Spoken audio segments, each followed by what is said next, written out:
Mayang buntag mga kapamilya, Father Arnold po mula sa Jesuit Mission District ng Bukidnon.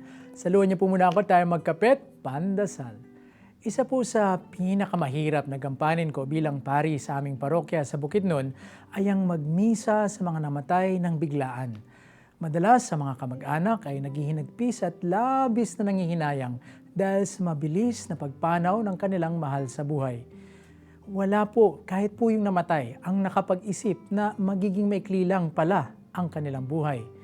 Kung kaya't maganda pong paalaala ang unang pagbasa ngayon mula sa librong Sirach. Delay not your conversion to the Lord. O nga naman, huwag na po nating ipagpaliban pa ang ating pagbabagong buhay. Huwag po nating isipin na immortal tayo o di kaya malayo pa ang realidad ng ating kamatayan.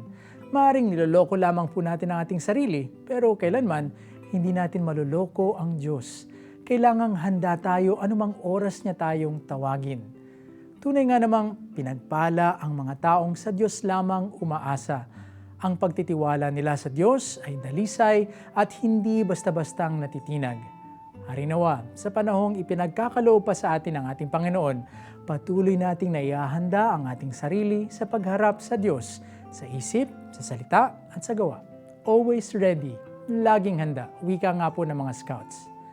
Ako po muli si Father Arnold na nagpapaalalang harapin ang bagong umaga na may sigla. Dahil every morning is a blessing.